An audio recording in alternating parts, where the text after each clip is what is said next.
हुन्छ सबैजनालाई जय मसीह। प्रभु येशूको जय होस्। आज फेरि हामी तपाईको माझमा आइपुगेका छौं परमेश्वरको वचन लिएर प्रकाशको पुस्तकबाट, जुन प्रकाशको पुस्तक 12 अध्यायबाट हामी हेर्ने छौं। 12 अध्यायमा हामीले हिजो भनेका थियौं कि 5 भागमा हामी बाँड्दै छौं 12 अध्यायलाई। पहिलो भाग रहेको छ त्यो स्त्री 1 देखि 2 पदमा। त्यसपछि दोस्रो रहेको छ त्यो ड्रागन अथवा त्यो अजिङ्गर 3 देखि 4 पदमा यसको बारेमा भनिएको छ। त्यसपछि त्यो बालकको बारेमा भनिएको छ तेस्रोमा, अनि त्यो 5 देखि 6 पदमा यसलाई व्याख्या गरिएको छ। त्यस्तै गरिकन चौथोमा भनिएको छ स्वर्गमा लडाई, अनि यो चाहिँ 7 देखि 12 पदसम्म छ। पाँचौंमा छ पृथ्वीमा लडाई, अनि यो चाहिँ 13 देखि उताको पदहरूमा छ भनेर हामीले भनेका थियौं। र आज हामी दोस्रो पोइन्टमा पुगेका छौं। दोस्रो पोइन्ट हामी 3 देखि 4 पदलाई हेर्नेछौं। र तेस्रो पदमा हामी हेर्नुभन्दा अगाडि हामीले हेरेका थियौं त्यहाँ स्वर्गमा यूहन्नाले के देखेका थिए, एउटा स्त्री देखेका थिए। त्यो स्त्री प्रेग्नेन्ट थिइन् अथवा बच्चा पाउने थिइन्, अनि बच्चा तिनले पाउँछिन्, कति बेला पाउँछिन् भनेर पाउने बित्तिकै खाउला भनेर एउटा ठुलो अजिङ्गर तिनको अगाडि उभिराखेको थियो। अनि त्यो कुराहरू आज हामी हेर्नेछौँ। त्यो अजिङ्गर भनेको को हो, किन उभिएको हो, अनि त्यसले के गरेको थियो पहिला, के गर्दैछ अहिले, पछि के हुनेछ भन्ने कुराहरू हामी त्यो अजिङ्गरको बारेमा हामी हेर्नेछौँ। र यसै गरिकन तेस्रो पदमा लेखिएको छ, अनि स्वर्गमा अर्को एउटा चिन्ह देखियो, 7वटा शिर, 10वटा सिंह र शिरमा 7वटा मुकुट लगाएको एउटा ठुलो रातो अजिङ्गर देखा पर्यो। अब यो अजिङ्गरको बारेमा हामीले हेर्दाखेरि यूहन्नाले देखेको दोस्रो चिन्ह, पहिलो चिन्ह स्त्रीको थियो भने दोस्रो चिन्ह अजिङ्गरको थियो, जसलाई शैतानको रूपमा, शैतानको प्रतिरूपमा हामी लिन सक्दछौँ भन्ने कुरा अनि यसैको 9 पदमा र 20को 2 पदमा पनि हामी पाउँदछौँ। यो वास्तवमा अजिङ्गर हो। अजिङ्गर नयाँ करारमा 12 पटक उल्लेख गरिएको छ। अजिङ्गरको नाम नयाँ करारमा 12 पटक उल्लेख गरिएको छ। कहाँ छ त त्यो त भन्दाखेरि जुन सबै 12वटा प्रकाशको पुस्तकमा नै लेखिएको छ। र हरेक पल्ट यसलाई शैतानको रूपमा चित्रण गरिएको छ। अब यो पदहरू चाहिँ कुन हो त? 12वटा पद भन्दाखेरि सबै प्रकाशको पुस्तकको हो। 12को 3, अनि 12को 4, 12को 7, 12को 9, अनि 12को 13, 12को 16, अनि 12को 17। त्यस्तै गरिकन प्रकाश 13, 13को 2, 13को 4, 13को 11। त्यस्तै गरिकन प्रकाशको पुस्तक 16को 13 र प्रकाशको पुस्तक 20को 2मा अजिङ्गरको कुराहरू व्याख्या गरिएको छ। अब यी कुराहरूमा जसै अजिङ्गरलाई शैतानको रूपमा हेरिएको छ, चित्रण गरिएको छ भने अजिङ्गरले शक्तिशाली अनि आक्रमणशील र घातक शत्रुलाई चित्रण गर्दछ। शक्तिशाली छ यो अजिङ्गर, अनि आक्रमणशील छ, अनि घातक किसिमले यसले आक्रमण गर्ने कुराहरू चित्रण गरिएको छ। यसको रातो रङले के जनाउँदछ त भन्दाखेरि रातो रङले रक्तपात जनाउँदछ। यसको शिरमा भएको 7वटा मुकुटले के जनाउँदछ र 10वटा सिंहले के जनाउँदछ त भन्दाखेरि सम्भवतः यो चाहिँ 7वटा राज्य र 10वटा शासक यानि कि राजाहरूलाई संकेत गर्छ भन्ने कुरा प्रकाशको 17को 12ले बताइराखेको छ। 10 राजाहरूले यस अजिङ्गरको अधीनमा शासन गर्नेछन्। तर जब ख्रिस्ट विरोधी अथवा योभन्दा अघि हामीले हेरेका थियौँ पशु भनेर हामीले हेरिसकेका थियौँ, जुन कालो टाउको तपाईँले देख्नु भएको छ थियो स्क्रिनमा, आज रातो टाउको देख्नु भएको छ।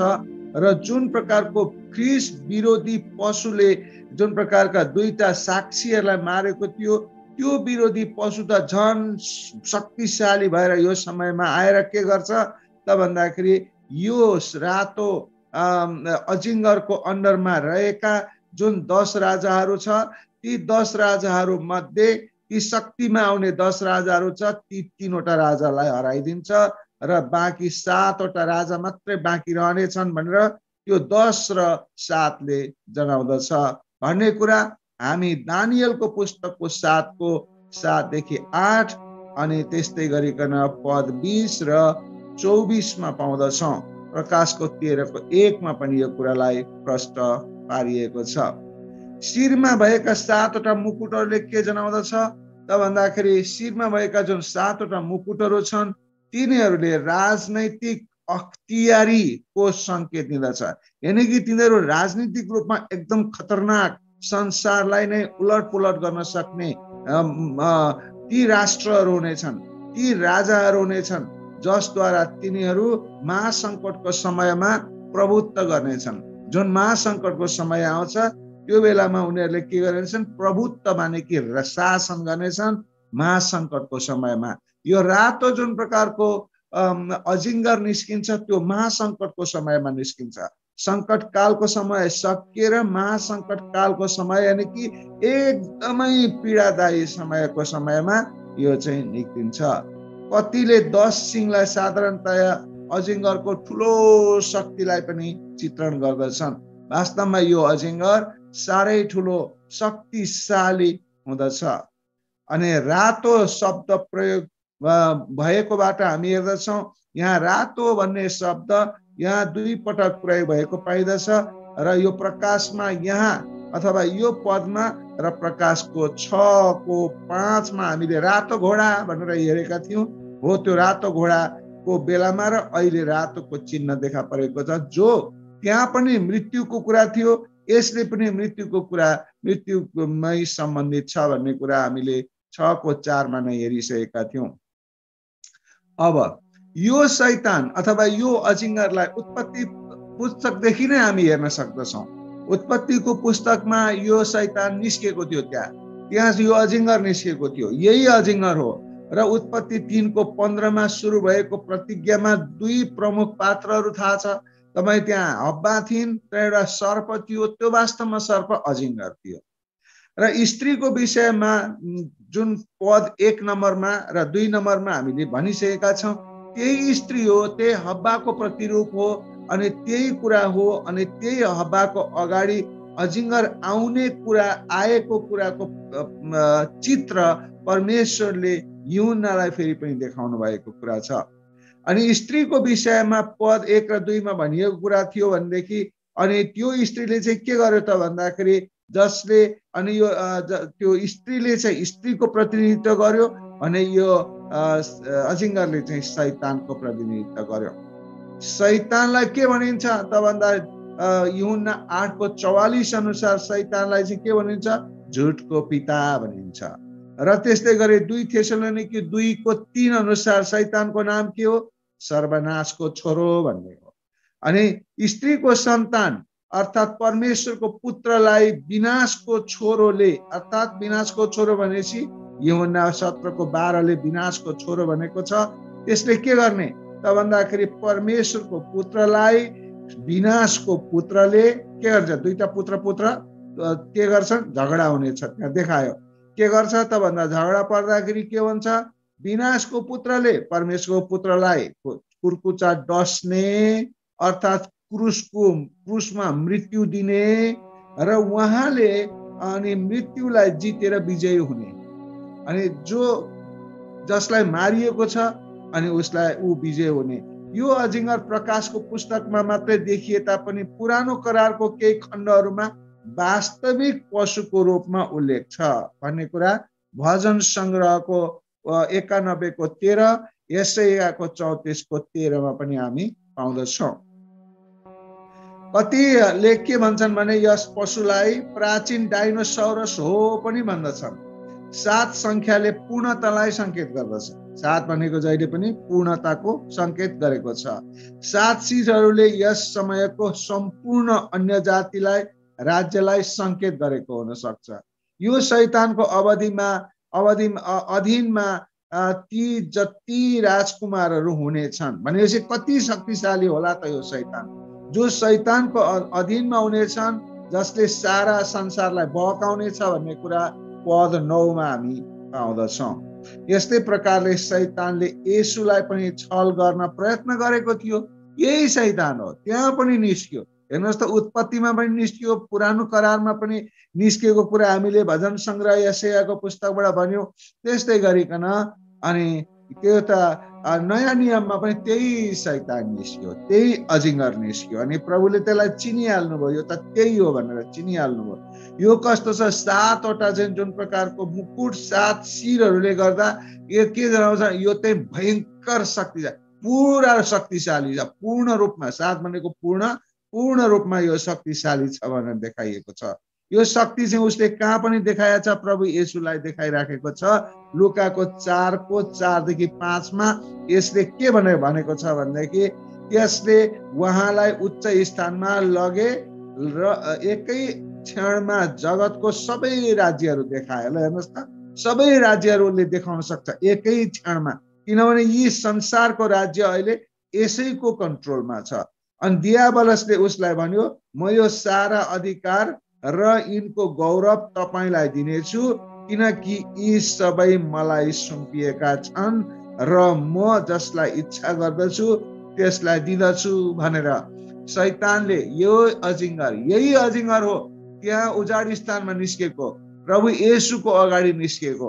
अनि यसले भन्दैछ, सारा संसारलाई, सारा राज्यहरू देखाएर, सारा शक्तिहरू देखाएर सबै मेरा हुन्, तिमीलाई म दिन्छु भनेर चाहिँ यसले के भनिराखेको अवस्था थियो, प्रभु येशूलाई बहकाउन खोजेको अवस्था थियो। तर प्रभु येशू बहकिनु भएन। बहकिनु भएको भएदेखि यो संसार सदाको लागि नर्कको रूपमा उसले प्रयोग गर्दथ्यो। अनि त्यसले गर्दा यो शैतान त्यो प्रकारको शक्तिशाली शैतान, अनि अहिले पनि यो शैतानले राज्य गरिराखेको छ। र प्रकाशको पुस्तकमा यहाँनिर हामी आउँदाखेरि यही शैतान हो, महासङ्कट कालमा पनि त्यही शैतानले नै त्यहाँ मानिसहरूलाई बकाउने काम गरिरहन्छ भन्ने कुरा यहाँ स्पष्ट बनिएको छ। अब 4 पदमा के भनिएको छ त भन्दाखेरि, त्यसको पुच्छरले स्वर्गको 1/3 ताराहरूलाई सोरेर पृथ्वीमा फालिदियो। बालक जन्मन साथ त्यसलाई निलिहालौँ भनी त्यो अजिङ्गर बालक जन्माउन लागेकी स्त्रीको सामुन्ने खडा थियो। ल हेर्नुहोस्, यहाँनिर कतिपय मानिसहरूले के भन्छन् भनेदेखि त्यसको पुच्छर त्यो यति भयङ्कर रहेछ, पत्याउनै नसकिने भयङ्कर रहेछ कि त्यसको जब पुच्छरले त स्वर्गको 1/3 ताराहरूलाई सोरेर पृथ्वीमा फालिदियो। अरे, अनि यो त अचम्म कुराहरू मानिसले भन्छन् कि होइन, यो त स्वर्ग आकाशमा भएका, यानि कि त्यहाँ भएका जुन प्रकारका स्वर्गको 1/3, स्वर्ग भनेको मानिसले आकाश बुझेका छन्, आकाशमा भएका 1/3 ताराहरूलाई सोरेर पृथ्वीमा फालेपछि चाहिँ पृथ्वीमा ती ताराहरू कहाँ अटाउँछन्? किन एउटै तारा त पृथ्वीभन्दा पनि लाखौं गुणा ठुलो हुन सक्छ भन्ने पृथ्वीमा कहाँ अटाउँछन्? पृथ्वीमा फालिदियो भने चाहिँ यो शब्द मिलेन। कतिपय मानिसहरूले यो कुरा गरेका छन्। कतिपय मानिसहरूले यो बाइबल त्यसै कारणले झुट्टा हो किनभनेदेखि शैतान त्यो अजिङ्गर न त्यति ठुलो हुन्छ, न त्यति ब्रह्माण्डमा भएका, आकाशमा भएका 1/3 तारा भनेको यस्ता कति छन्, लाखौं करोडौं ताराका 1/3 भनेपछि त 3 खण्डको 1 खण्ड तारा सबै हुरुरु ल्याएर पृथ्वीमा खसालिदिने कुरा त यो अपत्याउने कुरा हो भनेर चाहिँ मानिसहरूले भन्दछन्। ती मानिसहरू जसले यो प्रकाशको पुस्तकलाई शाब्दिक रूपमा व्याख्या गर्न खोजिराखेका छन्, राम्रोसँगले नबुझिकन व्याख्या गर्दाखेरि अर्थको अनर्थ लाग्ने कुराहरू यहाँनिर हामी पाउँदछौँ। यो भन्न खोजेको चाहिँ के हो त? यो अघि हिजै मैले भनेको छु, यहाँ सङ्केतै सङ्केत छन्। अब यो सङ्केत चाहिँ के भनेको त? यसको पुच्छरले भनेको के हो त भन्दाखेरि त्यसको सानो शक्तिले पनि, सानो शक्ति भनेको के हो? पुच्छरमा त ठुलो शक्ति हुँदैन, तर हात पाखुरा मुखमा होला उसको ठुलो शक्ति। अनि यो ठुलो शक्तिले के गर्छ त? अब हामी हेर्नेछौँ, यहाँ त्यो तारा भन्नाले खास शाब्दिक तारा होइन, लिटरल तारा होइन, यहाँ साङ्केतिक तारा हो। साङ्केतिक तारा भनेको के हो त भन्दा जो स्वर्गमा थिए ती मध्ये 1/3 फाल्ने भनेको मतलब के हो? यहाँ तारा भन्नाले स्वर्गदूत भनेको हुनुपर्छ, जसले शैतानको पक्ष लिएर परमेश्वरको विरोध गरे भन्ने कुराहरू प्रकाशको यही खण्डको 8 देखि 9 मा हामी पाउँदछौँ। अनि 9 अध्यायको 1 मा पनि पाउँदछौँ। दानियलको 8:10ले र यूहन्नाको 6:6ले र त्यस्तै गरिकन अनि 2 पत्रुसको 2:4ले पनि यो कुरा प्रस्तुत गरेको छ कि ती तारा लिटरल तारा होइनन्, ती त प्रभु परमेश्वरले बनाएका ती तारा हुन्, परमेश्वरलाई जसले आदर गर्थे तिनीहरू हुन्, स्वर्गमा रहेका स्वर्गदूतहरू हुन् भन्ने कुराहरू यहाँनिर स्पष्ट भनिएको छ। यो पद अनुसार शैतानको अधिकार पनि व्यापक छ भन्ने कुरा हामी बुझ्न सक्दछौँ। शैतान हामीले सानो तिनो कुरा आँट्नु हुँदैन। शैतान एकदमै शक्तिशाली छ। ऊ संसारमा एकैचोटि शक्ति देखाउन सक्छ र परमेश्वरले शैतान र त्यसका दूतहरूलाई स्वर्गबाट पृथ्वीमा फालिदिनु भएको कुराहरू हामीले यहाँभन्दा अगाडि बुझिसकेका छौँ, जसको नाम लुसिफर थियो। अनि तिनीहरू परमेश्वरको उपस्थितिबाट फालिए तापनि ती स्वर्गदूतहरूलाई, त्यो शैतानहरूलाई स्वर्गबाट परमेश्वरले फालिदिनु भए तापनि के भयो त भन्दा अहिले पनि तिनीहरू ती शैतानहरू छन् नि, ती शैतानहरू स्वर्गमा पनि जान सक्छन्, पृथ्वीमा पनि जान सक्छन्। स्वर्ग र पृथ्वी दुवै ठाउँमा जान आउन सक्ने अधिकार परमेश्वरले उनीहरूलाई दिइ नै राख्नु भएको छ। शैतानले मसीहलाई पृथ्वीमा प्रकट हुनबाट रोकेर आफ्नो विद्रोह प्रस्तुत गर्न खोज्यो भन्ने कुराहरू प्रस्थानको 1:15 - 22 जनाउँदछ। त्यस्तै गरिकन 1 सामुएलको 18:10 - 11 पनि जनाउँदछ। 2 इतिहास 22:10 पनि यो कुरा भन्दछ। मत्तीको 2:16 पनि भन्दछ कि शैतानले मसीहलाई यानी कि परम प्रभुले छानेको हाँगोलाई भाँच्नलाई यानी मसीह प्रभु येशूलाई पृथ्वीमा आउनै नदिनलाई, पृथ्वीमा आउनै नआएको होस् भनेर उसलाई थाहा थियो नि त। परम प्रभुको सबै योजना यसलाई थाहा थियो र कहाँ कहाँ एट्याक गर्नुपर्छ भन्ने कुरा खोजी हिँड्दथ्यो र उसले परमेश्वर जुन प्रभु येशू स्वर्गबाट पृथ्वीमा आउने अवस्था नै नपरोस्, आउनै नपरोस्, नआएको होस्, आयो भने मलाई खतरनाक छ भन्ने कुराहरू यसले थाहा पाएर उसले आउनको लागि नआउनको लागि हरेक किसिमको प्रयत्न गरिरहन्थ्यो। कस्तो प्रयत्न गर्थ्यो त? अब हेर्नुहोस्, आउन नपाओस् भनेर पनि प्रयत्न गर्थ्यो, आएपछि कस्तो किसिमको नाश गर्नलाई पनि प्रयत्न गर्यो भन्ने कुराहरू हामी हेर्दछौँ।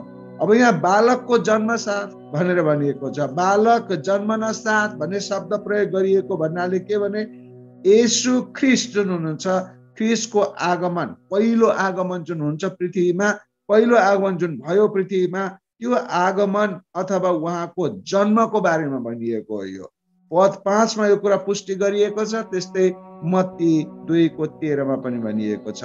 शैतानको अर्थ ग्रीकमा निन्दा गर्ने र हिब्रूमा दोष लगाउने हो। शैतान भनेको के हो त? हिब्रूमा त्यसलाई ग्रीकमा त्यसलाई भन्दछ उल्टा गर्दा निन्दा गर्ने र निन्दा गर्ने शक्ति, हिब्रूमा भन्दा दोष लगाउने शक्ति भनेर भनिन्छ। प्रभु येशू त आइसक्नुभयो, गइसक्नुभयो, तर पनि प्रभु येशूले नै स्वयं यूहन्नालाई स्वर्गबाट यी कुराहरू फेरि देखाउनु भएको छ। के भएको थियो त पहिला, अब के हुन्छ भन्ने कुरा सम्झाउनलाई प्रभु येशूले फेरि पनि यी बालकहरू जन्मिनेछ, त्यो कन्या, त्यो स्त्री स्वर्गमा जुन प्रकारले प्रेग्नेन्ट छिन् अनि त्यो प्रकारले के हुँदैछ अनि यो अजिङ्गर किन आउँदैछ भन्ने कुराहरू फेरि पनि परमेश्वरले त्यहाँ देखाउँदै हुनुहुन्छ। शैतानले राष्ट्रहरू मात्र नभएर ताराहरूलाई पनि नियन्त्रण गर्दछ, ताराहरूलाई पनि नियन्त्रण गर्छ। येशूले किन भन्नुभएको कुराहरू हामी पाउँदछौँ। लुकाको 10:18 भनिएको छ, मैले शैतानलाई बिजुली झैँ खसेको देखेँ, मैले शैतानलाई बिजुली झैँ खसेको देखेँ भनेर चाहिँ भन्नुभएको छ। यही कुरा यशायाले पनि लेखेको थियो। यशाया 14:12-15 फेरि पनि यशायाले के लेखेको थियो भने, हे बिहानको तारा, प्रभातको पुत्र, त स्वर्गबाट कसरी खसेको छस् भनेर लेखेको थियो। भनेपछि यसले त के त भन्दाखेरि यो तारालाई पनि कन्ट्रोल गर्न सक्दो रहेछ। अनि त्यस्तै गरी इजेकियल 28:16 र 17 पनि भने झैँ यसले मैले तँलाई जमिनमा फालिदिएँ भनेर भनिएको छ। परम प्रभुले त्यो भन्नुभएको छ। राजाहरूका अघि मैले तँलाई तमासा बनाइदिएँ अनि भनेर अनि मत्तीको 25:41 मा भनिन्छ शैतानले दूतहरूलाई पनि आफ्नो अधीनमा पार्यो। के गर्यो? शैतानले दूतहरूलाई पनि आफ्नो अधीनमा पार्यो। अब यहाँनिर विचार गर्नुपर्ने कुरा के छ भने शैतानले दूतहरूलाई त आफ्नो अधीनमा पार्न सक्ने शक्ति छ भने एउटा दूत भनौँ न, एउटा दूतले त हामी कति हजारौं जनालाई अधीनमा पार्न सक्छ। शैतानले ती दूतहरूलाई अधीनमा पार्न सक्छ भने त्यो शैतानले संसारलाई अधीनमा पार्नलाई अहिलेलाई कुन सा आइतबार पर्खिनु पर्यो र अथवा कुन सा गाह्रो छ र उसलाई। त्यसकारण उसले सजिलै संसारलाई बहसमा पार्न सक्ने रहेछ। त्यो शक्ति उसलाई रहेछ भन्ने कुरा हामीलाई यसरी हुन आउँदछ। उसको शक्ति अथाह छ, अथाह शक्ति छ। त्यही भएर धेरै धर्म मान्ने मानिसहरूलाई उसले के गर्छ? विभिन्न प्रकारले बहकाएर अनि उसलाई पूजा गर्न पट्टी लगाउँदछ। र ख्रिस्टले पनि शैतान र त्यसका दूतहरूका विषयमा मत्ती 25:41 मा भन्नुभएको छ। यसबाट हामी थाहा पाउँछौँ कि शैतानले 1/3 स्वर्गदूतलाई लगेको थियो रहेछ, वास्तवमा लगेको रहेछ नि। अनि यी दूतहरू शैतानलाई पछ्याएर अन्धकारका सांसारिक शासकहरू भए जुन ती छन् सांसारिक शासकहरू अनि ती अन्धकारका शक्तिहरू जो एफिसी 6:12 मा भनिएको छ, ती कुराहरूलाई उसले के गर्छ त भन्दा आफ्नो बनाउँदछ। सांसारिक शक्तिहरूलाई, यी शासकहरूलाई ख्रिस्टले के गर्छ? ख्रिस्टले के गर्नुभएको छ त भन्दा क्रुसमा ठोकी रद्द गर्नुभएको छ र प्रधानताहरू र शक्तिहरूलाई निशस्त्र पार्नु भएको कुरा कलसीको 2:14-15 ले बताउँदछ।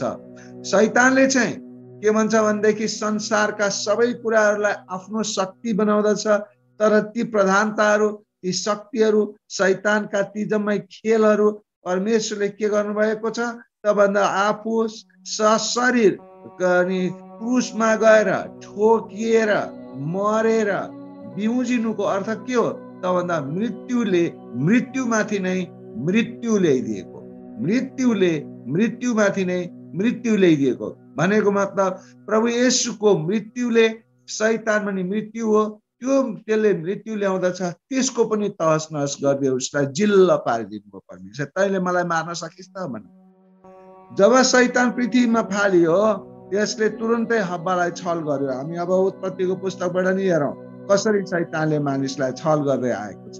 जब शैतान पृथ्वीमा फालिएको थियो हब्बालाई छल गर्यो, तर परमेश्वरले स्त्रीकै सन्तानबाट शैतानलाई विनाश गर्ने प्रतिज्ञा गर्नुभयो।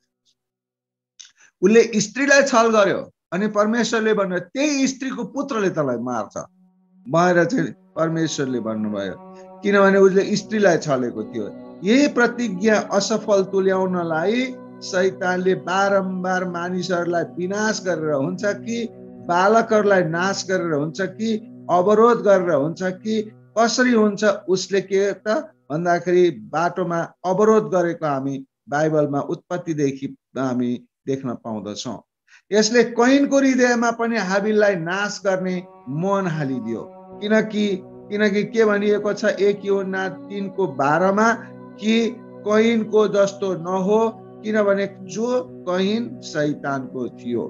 यही शैतान हो, यही अजिङ्गर हो जसले कैनको हृदयमा पस्यो र हाबिललाई मार्यो, किनभने परमेश्वरको त्यहाँ योजना उसले नष्ट गर्नु थियो। शैतान सम्पूर्ण मानव जातिलाई पनि अशुद्ध तुल्याउन मानिसका छोरीहरूकामा जान लागे र सन्तान जन्मायो भनेर उत्पत्तिको 6:4 मा बतायो। त्यसपछि उसले के गर्यो? त्यहाँ सफल नभएपछि के गर्यो त भन्दाखेरि उसले नोआको समयमा के गर्यो त भन्दाखेरि परमेश्वरका पुत्रहरू मानिसको छोरीहरूसँग आएर सहवास गरे भनेको छ। यही अजिङ्गरका सन्तानहरू दूतहरू आएर अनि ती स्त्रीहरूसँग विवाह गरेर उनीहरूसँग के गरे त बच्चाहरू जन्माए। अनि कस्तो किसिमको जन्मियो त भन्दाखेरि नोआको समयमा, त्यही भएर कोही पनि जहाजमा आएन। किन त भन्दा यस सन्दर्भलाई हामीले हेर्यौँ भने पृथ्वीमा यस समयमा सबै भूत आत्माहरू बृहत रूपमा फैलिएको थियो। यही अजिङ्गरका सन्तानहरू मानिसका छोरीहरूसँग लागेर अनि शैतानहरू जन्माएको थियो। त्यसै कारण परमेश्वरतिर उनीहरूले सुनेनन्। मानिसमा मात्र नभएर मानिसका सन्तानमा पनि भूतहरू बास गरेर तिनीहरूको शरीर र मन नियन्त्रण गरेको थियो, जसको कारण यस समयमा मानिसहरू कस्ता थिए त? सुरवीर थिए, बलिया हुँदथे। जुन प्रकारको नोआको समयमा मानिसहरू ती शैतानिक हुँदथे, सुरवीर हुँदथे। अनि मूसाको समयमा पनि हामीले हेर्यौँ भने यही अजिङ्गरले कसरी काम गर्दैछ। मूसाको समयमा पनि फारोलाई यही शैतानले प्रयोग गरेर 10-10वटा विपत्ति हुँदाखेरि पनि 9-9वटा विपत्ति हुँदाखेरि पनि फारो हल्न चल्न भएको थियो। अनि त्यस्तै गरिकन के भएको त? शैतानले इजरायलका सम्पूर्ण पुरुष बालकहरूलाई विनाश गरेर परमेश्वरको योजना विफल पार्ने प्रयत्न पनि गरेको थियो। फारोसँग लागेर, फारोलाई उचालेर साउल लगायत अन्य राजाहरूका माध्यमहरूबाट शैतानले दाउदको वंशावली विनाश गर्न इजरायलमा विभिन्न प्रयासहरू गरेको हामी देख्छौँ। त्यो पनि रोल गर्ने यही नै अजिङ्गर हो। त्यसै गरी एस्तर रानीको समयमा हामी हेरौँ, एस्तर रानीको समयमा पनि हामानद्वारा शैतानले प्रतिज्ञा गरिएका सम्पूर्ण यहुदीहरूलाई विनाश गर्न षड्यन्त्र रचेकै थियो। त्यो बेला पनि यही अजिङ्गर थियो। त्यस्तै गरी यशायाको समयमा हेरौँ, यसैको समयमा परमेश्वरले भन्नुभयो, हेर कन्या गर्भवती हुनेछ र त्यसले एउटा छोरा जन्माउनेछ र उसको नाम इम्मानुएल राखिनेछ भनेर यशायाको 7:14 भनियो। अन्तमा प्रतिज्ञा गरिएको समयमा, प्रतिज्ञा गरिएको स्थानमा, प्रतिज्ञा गरिएको परिवारबाट, कन्या मरियमबाट प्रतिज्ञा गरिएको सन्तानको जन्म भएर नै छोड्यो। यो अजिङ्गरले केही पनि बिगार्न सकेन। बिगार्ने कोसिस गर्यो, यति शक्तिशाली थियो, कोसिस गर्यो तर केही गर्न सकेन। आखिरी जन्म नै भयो भन्ने कुराहरू हामी देख्दछौँ। उहाँ प्रभु येशू हुनुहुन्छ। मूसाको समय जस्तै शैतानले फेरि एकपटक हेरोद राजाद्वारा बेथलेहमको सम्पूर्ण पुरुष बालकहरूलाई विनाश गर्यो प्रभु येशू जन्मेको बेलामा। यस आशामा कि त्यस बालक जन्मन साथ त्यसलाई निलिहालौँ, त्यो पनि निलिहालौँ, त्यो जन्मिने बित्तिकै निलिहालौँ भन्नेको एउटा त्यो चिन्ह हो। बालक जन्मन साथ त्यसलाई निलिहालौँ भन्ने विचार गरेर त्यसले त्यो बालकहरूलाई मार्यो। तर सधैँ चाहिँ त्यो फेरि पनि के भयो? विफलै भयो। र प्रभु येशू ख्रिस्टलाई क्रुसमा जानबाट वञ्चित गराउन शैतानले विभिन्न प्रयत्न गर्यो, हर प्रयत्न गर्यो। उजाड स्थानको परीक्षामा पनि विजय हुनु भएर अनि उहाँले प्रभु येशूले आफ्नो पवित्रता कायम राख्नुभयो। उचित समयमा उहाँ क्रुसमा चढी जानुभयो ताकि मृत्युद्वारा नै मृत्युको शक्ति भएकोलाई अर्थात् दियाबलसलाई नष्ट गर्न सकुन् भनेर हिब्रूको 2:14 बताउँदछ। मैले अघि भनेको जस्तो मृत्युद्वारा नै मृत्युलाई तहस नहस गर्ने, नष्ट गर्ने। अनि लामो समयदेखि नै शैतानले प्रतिज्ञा गरिएको सन्तान अथवा बालक जन्मनलाई अवरोध गरिरहेको छ। हब्बादेखि लिएर मरियमसम्म र सबै समयमा विफल भएको यो शैतान, यो अजिङ्गर, त्यही कारणले गर्दाखेरि अहिले यो अजिङ्गर साह्रै नै क्रोधित भएर निस्किएको छ। अहिले भनेको मतलब अहिले पनि संसारमा क्रोधित भएर निस्किएको छ। अहिले पनि तपाईँ चाहिँ हेर्नुदेखि शैतानिक रूपहरू तपाईँ संसारमा निहालेर हेर्नुहोस् भने देख्नुहुन्छ। र अहिलेको जुन यो प्रकाशको पुस्तकको जुन समयमा मैले भनिराखेको छु, यो महासङ्कटको बेलामा यो जुन शैतान छ, यो अजिङ्गर छ, भयङ्कर रिसाएर अनि निस्किएको छ र यसले अब चाहिँ संसारमा यो परमेश्वरका कोही पनि बाँकी राख्दिन भनेर उसले अब नाश गर्नेतिर लाग्नेछ। तर परमेश्वरमा कुनै पनि कसैले पनि विजय प्राप्त गर्ने छैन। जसरी उत्पत्तिदेखि हब्बादेखि मरियमसम्ममा यहाँ माथि भनिएको छोटकर यहाँ भनिएको कुराहरूमा तपाईँ हामीले हेर्दछौँ कि उसले कसरी परमेश्वरको योजनालाई तहस नहस गर्ने कोसिस गर्यो, तर पनि नसकेपछि अब ऊ भयङ्कर क्रोधमा छ र उसको क्रोधको कारणले गर्दाखेरि परमेश्वरको क्रोधका कचौराहरू आउनेछ अनि त्यो शैतानलाई पक्रेर समातेर परमेश्वरले कारबाही गर्नुहुनेछ। हुन्छ आजको वचनले हामीलाई उत्साह मिलेको छ त भन्दाखेरि शैतानले यानी कि अजिङ्गर साह्रै धेरै शक्तिशाली छ, अथाह शक्ति भएको छ। यो संसारलाई एकैचोटि मुठीमा लिएर पक्रिन सक्छ हामीले झिँगा मुठीमा लिएको जस्तो। अनि त्यस्तो शक्तिशाली यो अजिङ्गर छ। तपाईले हेर्नुहुन्छ यहाँ हेर्दाखेरि रातो छ, आँखा ट्वाङ्ग गरेको छ। यो सबै कुराहरू के त भन्दा एउटा साङ्केतिक रूपमा खतरनाक भनिएको हो। र यो शैतान जतिसुकै शक्तिशाली भए तापनि उत्साहको विषय चाहिँ के छ त भन्दाखेरि परमेश्वरले यस्तो शक्तिशाली शैतान जतिसुकै शक्तिशाली भए तापनि परमेश्वरले यसलाई तहस नहस गरेर, यसलाई पक्रेर, यसलाई अतल कुण्डमा नै फाल्दिएर साँचो लगाइदिएर हामीहरू सारा मानिसहरू जसले उहाँलाई विश्वास र पश्चाताप गरेर साँचो विश्वास गर्दछौँ अनि उहाँमा परमेश्वरले के गर्नुहुन्छ त भन्दाखेरि हामीलाई सहायता गर्नुहुनेछ, यानी कि अनि उद्धार र मुक्ति दिनुहुनेछ भन्ने कुरा हामी यस कुरा थाहा पाएर हामी बडो उत्साहित र आशिषित भएका छौँ। हुन्छ, तपाईहरुलाई सबैलाई धन्यवाद दिन्छु। आजको वचन तपाईहरुले सुन्नुभएको लागि धन्यवाद दिन्छु।